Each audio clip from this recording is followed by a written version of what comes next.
Hi, I'm Emyle Watkins, and this is the WBFO Disabilities Beat. October is Spina Bifida Awareness Month. This week on the Beat, I'm joined by Nick Heilig and Elyse Carlson from Spina Bifida of Western New York to discuss their work providing mobility aid grants. This conversation has been edited for length and clarity, but you can read more about SBWNY on our website at WBFO.org. My name is Elyse Carlson. I'm 39 years old. I'm one of the board members of Spina Bifida of Western New York. I've been with the board since its founding. My name is Nick Heilig. I am the president of Spina Bifida of Western New York. I've been with the board for about 2 years. I'm 43 years old, obviously living with Spina Bifida. And a little bit about our organization. Our mission is to empower people that are affected by Spina Bifida just to live full and enriched lives, advocate with them, support them, and just have a strong community around us. We do, promote inclusion and, work with both children, adults, families in Western New York that are affected by Spina Bifida. And we are an all-volunteer organization, and we do support the 8 counties of Western New York. And as we're talking, I'm remembering that maybe not everyone is familiar with what Spina Bifida is and how it impacts people's lives. I'm wondering if you would feel comfortable talking a little bit more about what Spina Bifida is and what are some of the barriers that people with Spina Bifida face in society. Me personally, I can walk assisted with braces and crutches. I do use a wheelchair for long distances, and I can transfer. But getting in and out of buildings, whether that's with my crutches or in a wheelchair, is difficult. If there's stairs, even one stair can be difficult at times. Transportation is a challenge. If I didn't have my mom, I probably wouldn't be out as much as I would if I didn't have Spina Bifida, because one of where I happen to live, and otherwise I don't have a car. So in that respect, it limits me as well. Just for people who might not know what spina bifida is, it occurs when the spine and the spinal cord don't form properly, and spina bifida in Latin means split spine. So like the nerves and the spinal cord and the spine don't form properly. So it's a type of neural tube defect, birth defect.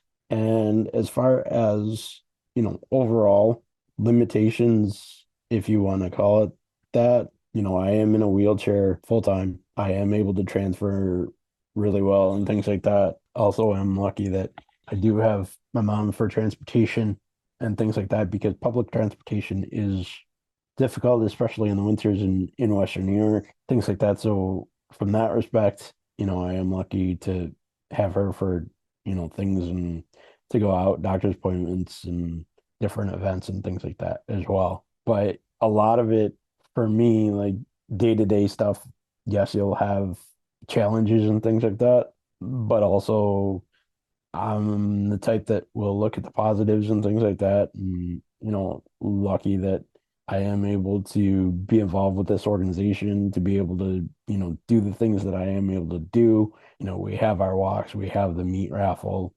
I am lucky to be able to do the things that I have been able to do, even with those challenges and having 30 surgeries at this point in my life. But, you got to make do with what you have and things like that. That's the way that I've always looked at it.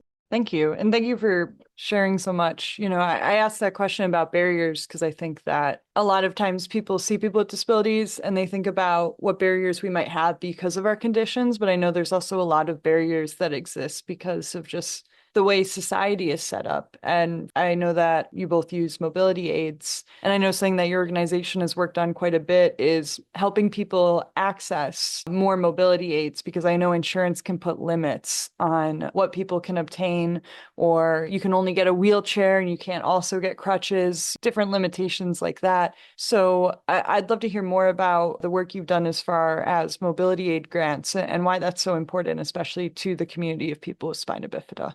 It's definitely important. And, as we've started to grow, I mean, we're still relatively small and have tried to, gain an outreach and things like that. But we do have, like I said, the grants available for individuals to whether it's mobility aids, any other types of assistive things that they may need, things like that. And just support overall is something that I think is really important. We might not have the answers to everything either, but we'll also try to find the answers that we don't have and vice versa. And I got my free wheel through this organization, through some had been donated, and we're trying to expand that to a broader coalition, a broader group of people. So just letting them know that is out there. If you have a manual wheelchair, we have this device that can help you get over grass and gravel, and so you can go so many more places.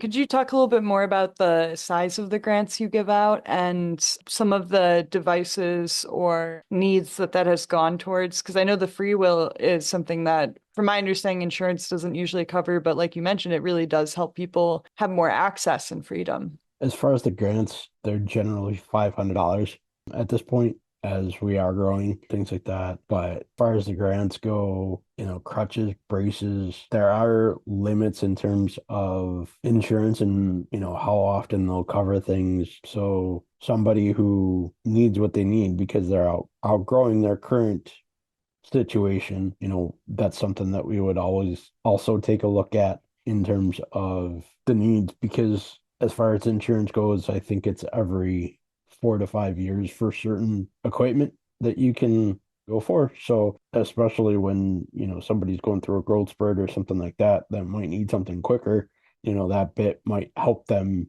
and to, advance what they need and things like that. We have caps on our grants, but I think we would work with the individual to get them what they need. You can listen to the Disabilities Beat segment on demand, view a transcript and plain language description for every episode on our website at WBFO.org. I'm Emyle Watkins. Thanks for listening.